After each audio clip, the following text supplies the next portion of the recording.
నమస్కారం city cable CPC news కు స్వాగతం.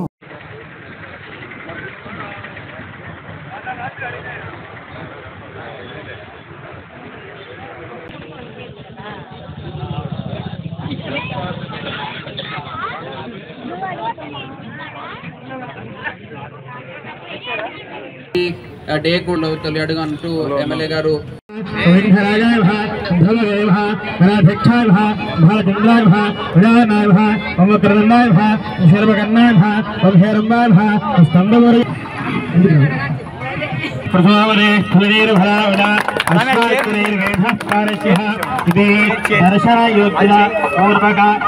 నమస్కారం సమర్పయామి.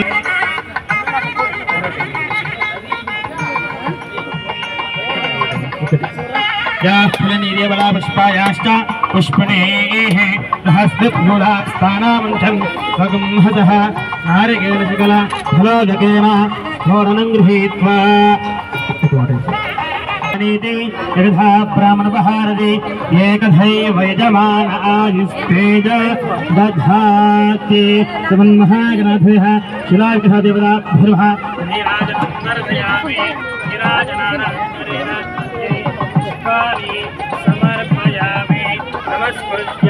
नमस्कारोमि. जय बला गणेश महाराज की जय बला गणेश महाराज की. ప్లస్ ఇంకోటి ఏంటంటే ఐటీసీ కంపెనీతో కడపలో ఉన్న డ్రై వేస్ట్ ఎత్తుకోవడానికి ఒక ఎంఓయూ మనం ఎంటర్ అయినాం. కూటమి ప్రభుత్వం వచ్చినాక మొన్ననే 4 నెలల క్రితం. వాళ్ళు ఎప్పటి నుంచో స్టార్ట్ చేస్తారు 2-3 నెలల తర్వాత.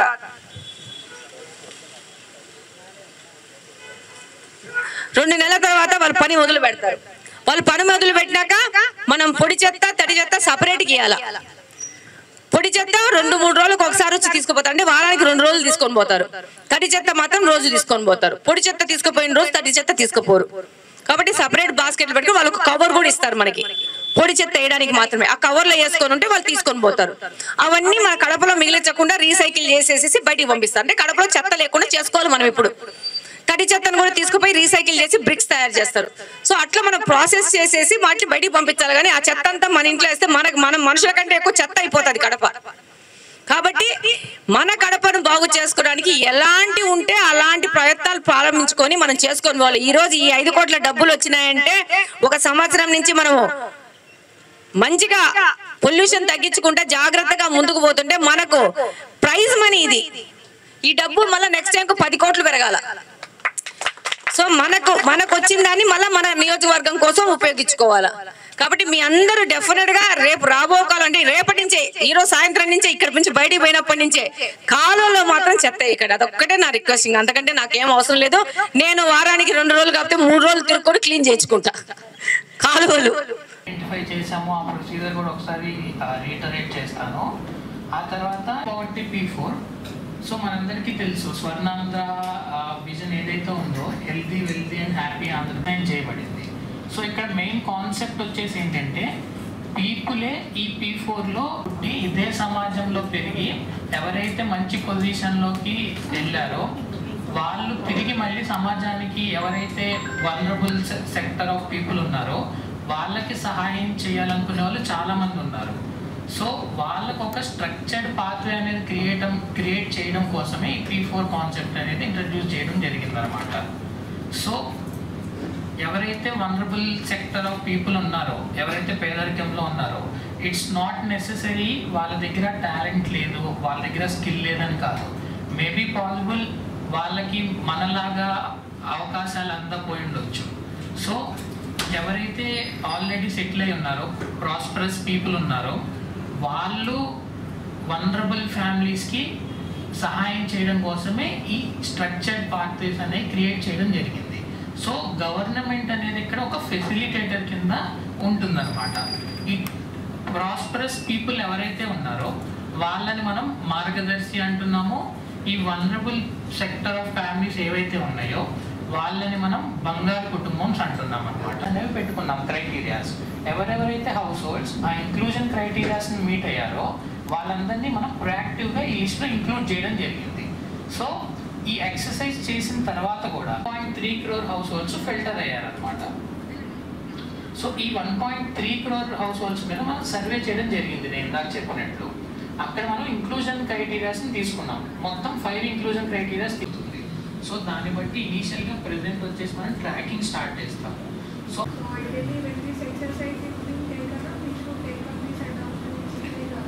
ideally we should take this adoption exercise after the Gram Sabha validation and needs assessment. Please take it and I'll that is very important. How we do the mapping and again we have to correct. దానికి ఇద్దరు మార్గదర్శిని tag చేయొచ్చా లేదా it will be only present 1-on-1 mapping ఉందండి. So needs అవి evolve అయ్యే బట్టి ఒకవేళ 1-to-many mapping అవసరమైతే అప్పుడు ఈ మోడల్ని ఇంట్రొడ్యూస్ చేయొచ్చు. ప్రెజెంట్ అయితే 1-on-1 ఉంది. బికాజ్ ఇప్పుడు వాళ్ళు ముందుకు వచ్చే వాళ్ళు మోస్ట్లీ లైక్ మానిటరీగా ఇవ్వలేకపోవచ్చు but they can provide assistance. So వాళ్ళకి ట్యాగ్ చేశాక ఇఫ్ దే హావ్ సమ్ బట్టి సెగ్రిగేట్ చేయొచ్చు. వాళ్ళకు కూడా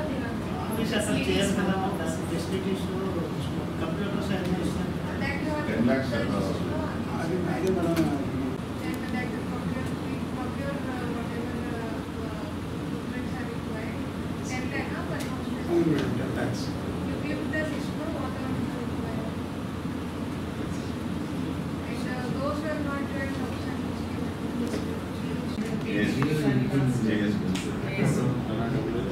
ठीक है. That anyway you can give instruction. No, it is your departmental activity. So should cooperate with the constituency special officer. వాళ్ళు ఎప్పుడైనా పిలిస్తే వాళ్ళు మీటింగ్ అటెండ్ అవుతారు. మీటింగ్ వస్తారు. మళ్ళీ ఒకసారి from their side you give instructions. They should whenever they are calling they should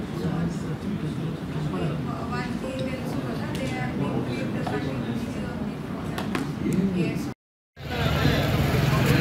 Congress Venkateswara మా చంద్రబాబు గారి యోజనాల మధ్యమని గోవింద వెంకటేశ్వర మా ఇంజనీరింగ్ సెక్షన్ వెంకటేశ్వమి గారు మాకు వేతనాలు గోవింద గోవింద గోవింద అయ్యా గోవింద గోవింద గోవింద గోవింద గోవింద గోవింద గోవింద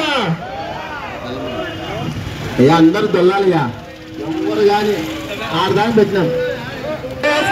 మున్సిపల్ కార్మిక సమస్యలు వెంటనే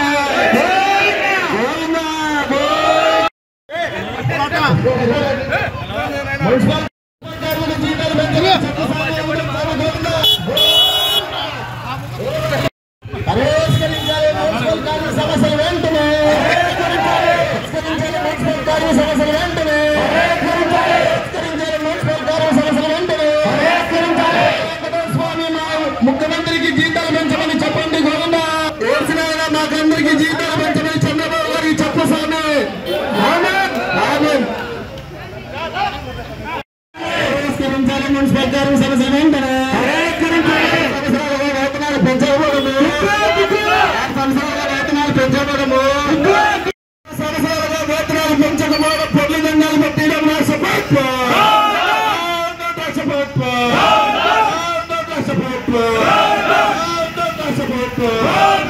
సంవత్సరాలుగా చర్చల పేరుతో ఇంజనీర్ సెక్షన్ కార్మికులు జీతాలు పెంచకపోవడము. సంవత్సరాలుగా వేతనాలు వేతనాలు పెంచకపోవడము. 6 సంవత్సరాలుగా వేతనాలు పెంచకపోవడము. 6 సంవత్సరాలుగా వేతనాలు పెంచకపోవడము. 6 సంవత్సరాలుగా ఇంజనీర్ సెక్షన్ కార్మికుల వేతనాలు పెంచకపోవడము. 31 నెంబర్ జీవో ప్రకారం వేతనాలను 31 నెంబర్ జీవో ప్రకారం ఇంజనీర్ సెక్షన్ వేతనాలను అమలు చేయాలి. ఇంజనీర్ సెక్షన్ కార్మికుల వేతనాలను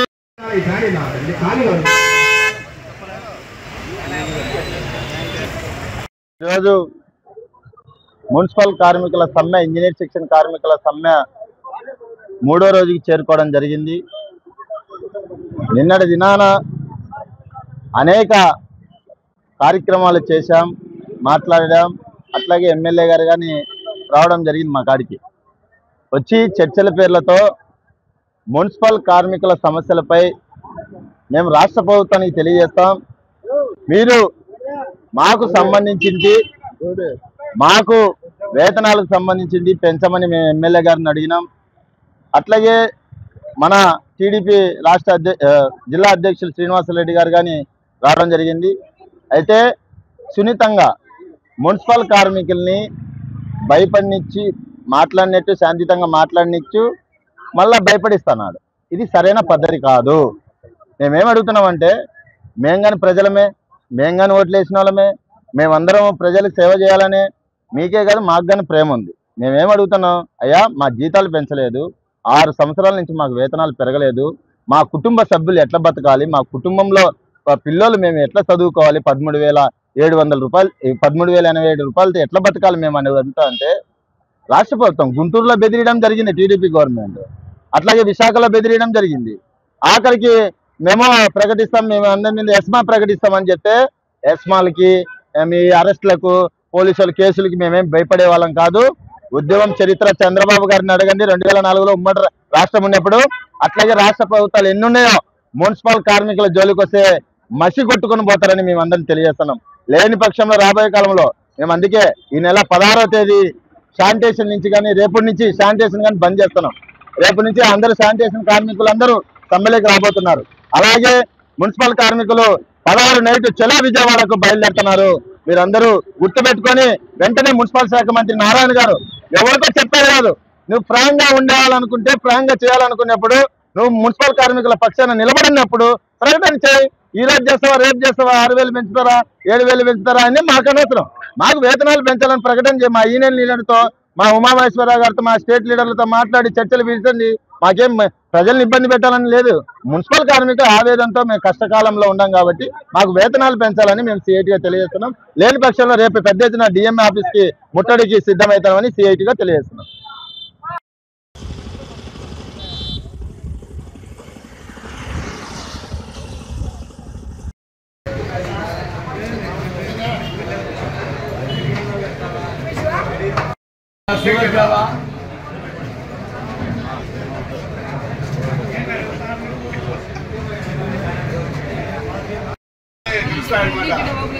స్కాన్ చేసి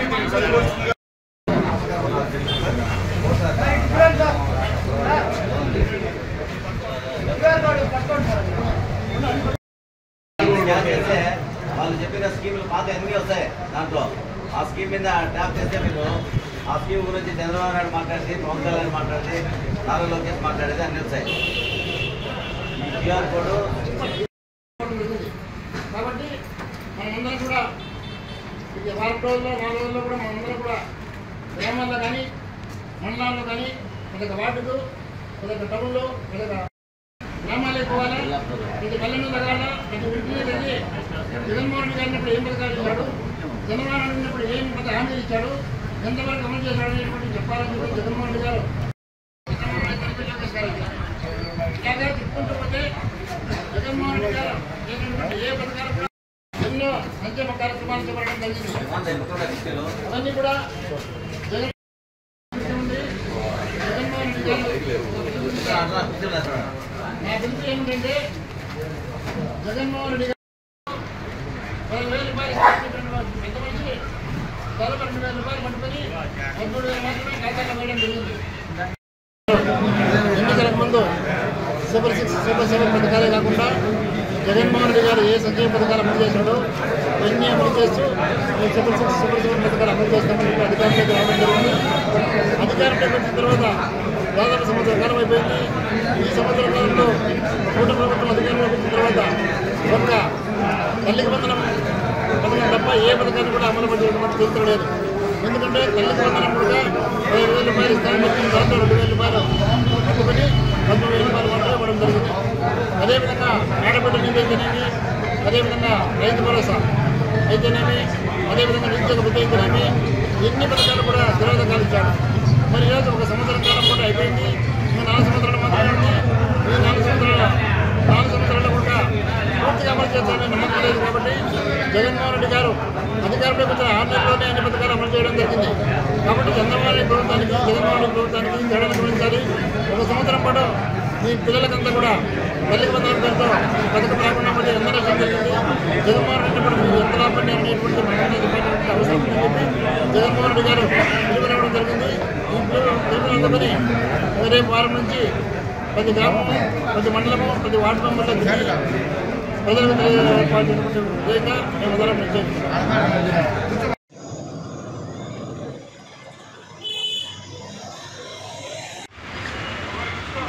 ఇంకొక నడిపించుకో వాసు వాసు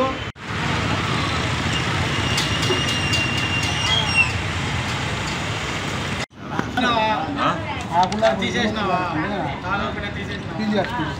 ఓకే ఓకే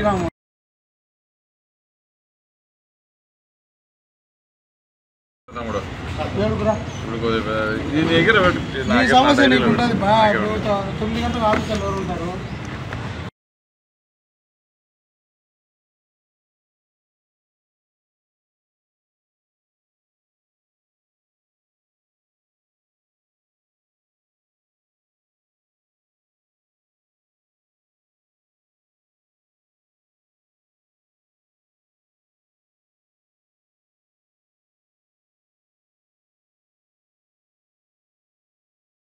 ఉపేంద్ర గారు తిట్టినాడంట సార్ కోర్టులో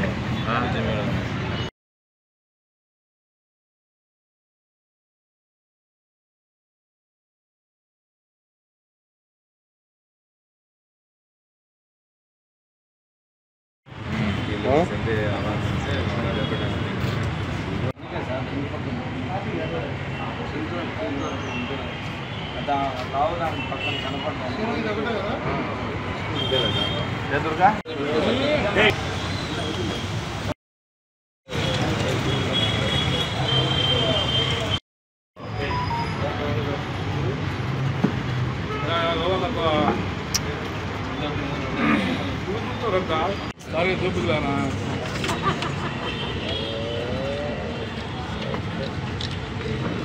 నమస్కారం.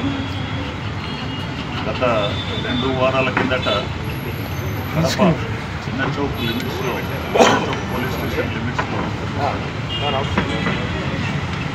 వెంకట సాయినగర్లో 2 ఇళ్లలో, అదేవిధంగా సాయినగర్ కాలనీలో 1 ఇంటిలో, అదేవిధంగా చలమారెడ్డి కాలనీ ఎంఎస్ఆర్ హిల్ వ్యాలీలో గల ఇంట్లో 4 చోట్ల ఇంటికి తాళం వేసి ఆ 4 ఇంటిల్లో రాత్రిపూట దొంగతనాలు జరిగాయి. 4 ఇంటిల్లో జరిగాయి. 4 ఇంటిల్లో దాదాపుగా బంగారు వస్తువులు, అదేవిధంగా వెండి వస్తువులు, ఒక మోటార్ సైకిల్ కూడా దొంగతనం జరిగింది. దీనిని చౌక్ సిఐ గారి ఆధ్వర్యంలో వారి సిబ్బంది ప్రశంసనీయంగా పనితీరు కనబరిచి సీసీటీవీ ఫుటేజ్ని, అదేవిధంగా మిగతా ఆధారాలను సేకరించి త్వరితగతిన ఈ అఫెన్స్ జరిగిన 2 వారాల లోపల ముద్దాయిల్ని పట్టుకొని కేసులను ఛేదించి, అదేవిధంగా దొంగతనం ఈ దొంగలించబడిన వస్తువులని పూర్తిగా రికవరీ చేసి సొంతదారులకి, ఈ పోగొట్టుకుపోయిన వాళ్ళకి రెస్టోర్ చేశారు. దీంట్లో భాగంగా రికవరీ చేసిన ప్రాపర్టీ వివరాలు ఏంటంటే ఒక జత బంగారు బొమ్మలు, అదేవిధంగా ఒక ఉంగరము, 1 కేజీ 500 గ్రాముల వెండి వస్తువులు, ఒక హోండా యూనికామ్ మోటార్ సైకిల్, 6 చేతి గడియారాలు, అదేవిధంగా 2 కెమెరాలు వీరి వద్ద నుంచి స్వాధీనం చేసుకున్నారు. దీనిలో ముద్దాయి వచ్చి గజ్జల శ్రీనివాస్ అలియాస్ గజ్జల శ్రీనివాసులు రెడ్డి అని చెప్పి, ఈయన native of Bhuvanagiri of Nalgonda district. ఇతని ఫింగర్ ప్రింట్స్, అదేవిధంగా సీసీ కెమెరా ఫుటేజెస్ని విశ్లేషించి అనలైజ్ చేసి డిటెక్ట్ చేసి ఇతనిని పట్టుకోవడం జరిగింది. ఇతని దాదాపుగా తెలంగాణలో కానీ, అదేవిధంగా ఆంధ్రాలో కానీ దాదాపుగా 15 నుంచి 20 కేసులు ఉన్నాయి ఇతని మీద. ఇతనితో పాటు ఒక జూనైల్ అఫెండర్ని కూడా పట్టుకొని వారి వద్ద నుంచి దొంగలించబడిన వస్తువులను స్వాధీనం చేసుకోవడం అయినది. ఈ సీసీ కెమెరాల ఆధారంగా వీరిని పట్టుకోవడం జరిగింది. వీరు ఏ విధంగా అంటే వీరు దొంగతనం చేయాల్సిన ఇళ్ళని ముందే ఐడెంటిఫై చేసుకొని వాటి మీద రెక్కీ చేసి ఒక 10 రోజులు ఆ విధంగా రెక్కీ చేసి వాటిని ఇంటికి దొంగలించే వాళ్ళు ఉంటారు. ఆ ఇంట్లని ఉండి ఆ ఇంట్లని 1 వారం పాటు ఉంటాడు. ఉన్నప్పుడు ఆ ఇంట్లని ఐడెంటిఫై చేసుకొని చూస్తాడు ఎట్లా ఏంటంతా, ఎవరైనా ఉన్నారా, వస్తారా లేదా అని. సెలెక్ట్ చేసుకొని ఆయనని కొడతారు. ఫస్ట్ టైం సార్ ఇది దొరకడం? ఇతను ఫస్ట్ టైం దొరకడం. ఫస్ట్ టైం ఏపీలో ఫస్ట్ టైం దొరకడం. మీరు ఎక్కడికైనా ఇల్లు వదిలేసి బయటికి వెళ్ళిపోయినప్పుడు ఇమ్మీడియట్గా మీకు జ్యూరిడిక్షన్ పోలీస్ స్టేషన్లో మీరు ఊరికి వెళ్ళిపోయే విషయాన్ని తెలపాలి. తెలిపితే కన్నా వారు ఎల్హెచ్ఎస్ కెమెరాను అక్కడ ఇన్స్టాల్ చేయడము, అదేవిధంగా ఈ బీట్లని అక్కడ పెంచడము, ఆ బీట్ కానిస్టేబుల్తో నిఘా ఉంచడము ఇవన్నీ చేస్తారు. ఇవన్నీ ఉంచినప్పుడు ఎటువంటి అఫెన్సులు జరగకుండా పోతాయి. అదేవిధంగా ఇంకొక విషయం కూడా నేను ప్రజల్ని కోరేది ఏమంటే, ఇంట్లో ఎప్పుడైనా బయటికి పోయినప్పుడు కాస్ట్లీ ఈ బంగారు వస్తువులు కానీ వెళ్ళకూడదు. అది తీసుకొని పోయి బ్యాంకులో పెట్టాను. ఏమన్నా కానీ బ్యాంకులో పెట్టేసి లాకర్లో పెట్టేసి ఆ కాస్ట్లీ వస్తువులు ఇంట్లో పెట్టుకోకూడదు. నెక్స్ట్ థింగ్ ఈ కెమెరాలు కూడా పెట్టుకోవాలి. సీసీ కెమెరాలు పెట్టుకోవాలి ఇంటికాడ. ఇప్పుడు ఈ కేసు ఛేదించినారంటే మెయిన్గా 90% మాకు సీసీ కెమెరాలు తోడ్పాటుతోనే ఈ కేసుల్ని ఛేదించినారు.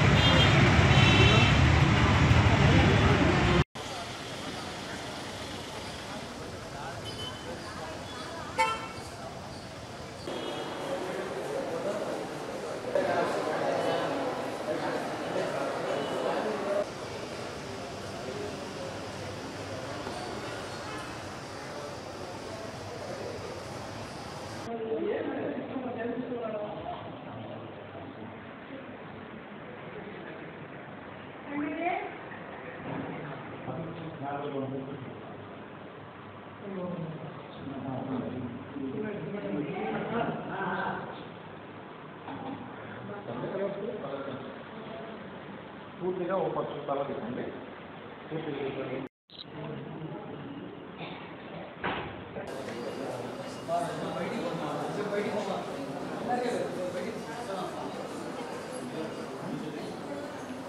వయసు ఎంత తీసుకోవాలి? లోగో తీసుకున్నాను. లోగోలు లేపండి. తీసుకున్నాం పక్క తమ్ముడు రవాణా అంటే చైర్లో ఉన్నా కానీ తీసుకున్నాం. రవాణా తీసుకో.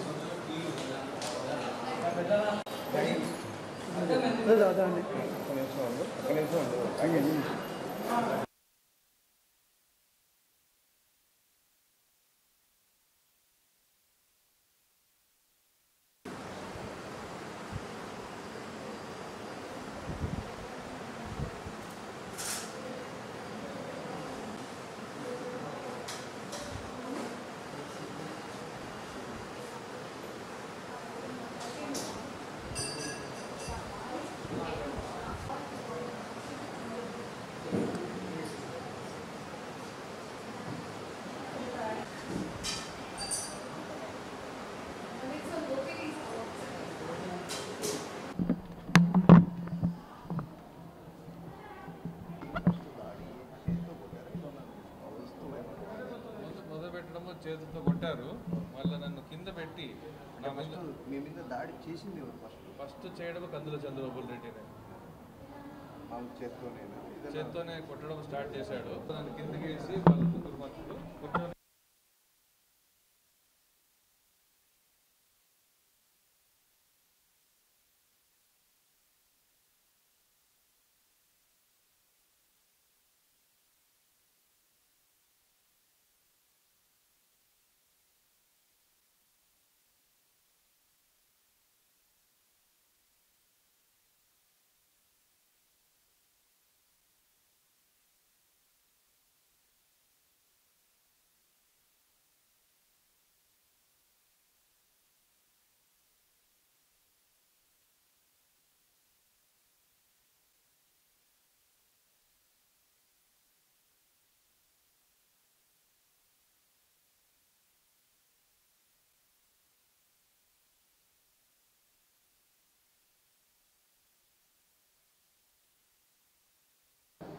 నా పేరు కందుల మురళీమోహన్ రెడ్డి.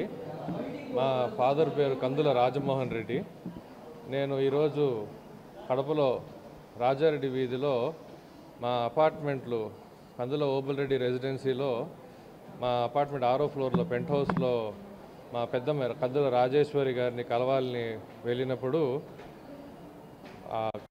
నేను కాసుకొని ఉన్నప్పుడు కొద్దిసేపట్లో మా పెద్దమ్మ కందుల రాజేశ్వరమ్మ వాళ్ళ కొడుకు కందుల చంద్రబాబు రెడ్డి అంటే కందుల శివానంద రెడ్డి మాజీ కేఎస్ఆర్ఎం కాలేజ్ కరెస్పాండెంట్ కొడుకు కందుల చంద్రబాబు రెడ్డి వచ్చి ఇంటిలోంచి బయటికి వెళ్ళు అని మాట్లాడి నేను ఎందుకు వెళ్ళాలి, నేను మా ఇంట్లో ఉండడానికి అభ్యంతరం ఏంది, నేను ఉంటాను అని చెప్తే నా సొక్కా పట్టుకొని బయటికి లాగడంతో స్టార్ట్ చేసి నన్ను అడ్డదిడ్డంగా మకం మీద ముక్కు మీద ఎట్లంటే అట్లా కొట్టి మళ్ళీ వాళ్ళ అనుచరులు గన్మెన్లు నా పట్టుకొని కింద పడేసి నన్ను నా మీద కూర్చొని నేను లేవలేకుండా చేసి నన్ను పదే పదే వాళ్ళందరూ కొట్టి నాకు కొంచెం స్పృహ తప్పిపోయినప్పటికీ కూడా వాళ్ళు కొడతానే ఉన్నారు.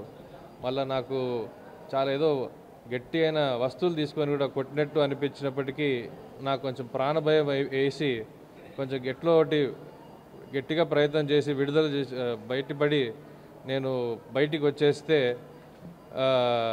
వాళ్ళు చెప్తా ఉన్నారు బయటికి వచ్చేప్పటికి కూడా ఇంటి నుంచి మళ్ళీ ఇట్లా ఇంటికి వచ్చినా ఇట్లా కడపకు వచ్చినా ఈ ప్రాణాలు తీస్తాము అని బెదిరించి మళ్ళీ ఇంట్లోకి రావద్దు అన్నారు.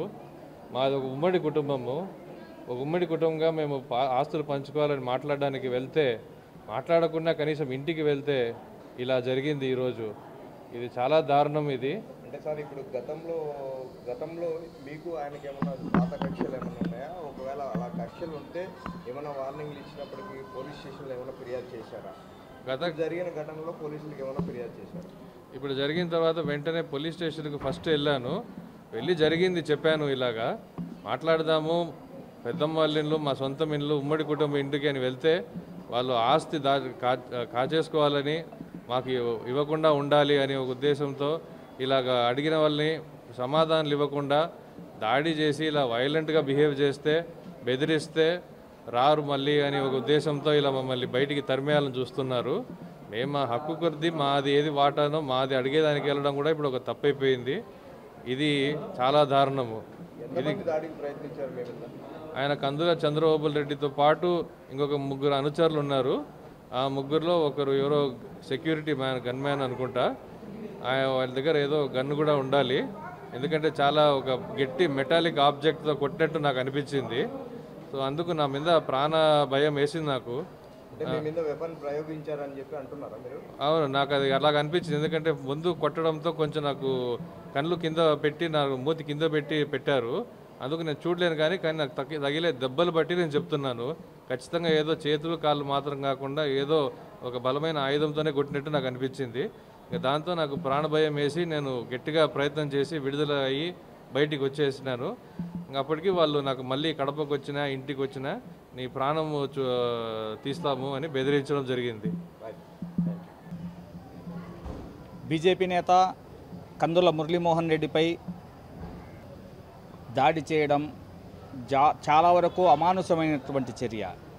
ఆస్తి తగాదాలు ఏదైనా ఉంటే కూర్చొని చర్చించుకోవాలి, కానీ ఈ విధంగా మనిషిని చంపేంత వరకు కొట్టేటువంటి దెబ్బలు అనేది ఇది ఎక్కడికి దారితీస్తుంది అనేది మనకు అర్థం కావడం లేదు. ప్రస్తుత కాలంలో ఈ మధ్య కాలంలో మనము చాలా సంఘటనలు చూస్తున్నాం. ఇది ఇంకొక ఉదాహరణగా అనుకోవచ్చు.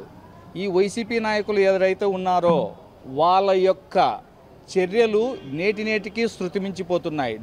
ఇప్పుడు ప్రస్తుతానికి అన్నదమ్ముల మధ్యనే వాళ్ళకు తగాదాలు వస్తున్నాయి అంటే ఇది యాడికి దారితీస్తుంది అనేది అర్థం కావడం లేదు. దీనిపై ఖచ్చితంగా కూటమి సభ్యులు ఎవరైనా సరే ఇటువంటి రౌడీ చర్యలను మేమైతే ఖండిస్తున్నాం. అతనిపై ఖచ్చితంగా అటెంప్ట్ మర్డర్ కేసు ఖచ్చితంగా నమోదు చేయాలని, పోలీసులు వీరిపై ఖచ్చితంగా కేసు నమోదు చేసేసి అతన్ని జైల్లో పెట్టాలని మేము కోరుకుంటున్నాము. దీనిపై మా అధిష్టానానికి కూడా తెలియజేస్తాము. ఖచ్చితంగా అతనిపై చర్యలు తీసుకునేంత వరకు మేమైతే కందుల మురళీమోహన్ రెడ్డికి తోడుగా ఉంటామని తెలియజేస్తున్నాము. అంటే ఇతను గొడవపడేటువంటి తత్వం ఉన్నటువంటి వ్యక్తి అయితే కాదు. మామూలుగా చెన్నైలో మొన్నటి వరకు అతను ఉన్నాడు. ఈ మధ్య కాలంలో మామూలుగా తండ్రి వారసత్వాన్ని వణికిపుచ్చుకొని మామూలుగా భారతీయ జనతా పార్టీలో వచ్చి తిరుగుతున్నారు. ఆల్రెడీ వీళ్ళ ఫాదర్ కందుల రాజమోహన్ రెడ్డి గారు భారతీయ జనతా పార్టీలో కొనసాగుతున్నారు. ఆయన వారసత్వంగా ఈయన వచ్చి ఆయన కార్యక్రమాలు చేస్తూ వస్తున్నారు. కాకపోతే వాళ్ళ ఇంటి మధ్యలో ఆస్తి తగాదాలు ఉన్నాయి. అది వాళ్ళ ఇంటి సమస్య, మేము దానికైతే కాదనడం లేదు. కానీ ఎంత ఆస్తి తగాదాలు ఉన్నా కూడా ఈ విధంగా దాడి చేసి మనిషి చావబోయి కొట్టేంత వరకు అంటే ఇప్పుడు చూశాను నేను ఎంత రక్తం కారుతున్నది, కళ్ళల్లోంచి రక్తం వస్తుందంటే ఎంత విధంగా పాశవికంగా ఏ విధంగా దాడి చేశారనేది. అయినా కందుల నాని అనే వ్యక్తికి సెక్యూరిటీకి పెట్టుకొని తిరగాల్సినంత అవసరమూ లేదు, మామూలుగా అంత పెద్ద నాయకుడు కాదు. కానీ వాళ్ళ సెక్యూరిటీ సిబ్బంది దాడి చేశారు, వెపన్ ఉపయోగించారని మురళీమోహన్ రెడ్డి గారు చెప్తున్నారు. దీనిపై కూడా ఖచ్చితంగా అతని సహచరుల మీద ఎవరైతే ఉన్నారో ఇతనిపై దాడి చేసినారో వాళ్ళను కఠినంగా శిక్షించాలని మరియు అతని మీద కేసు నమోదు చేయాలని కోరుతున్నాము.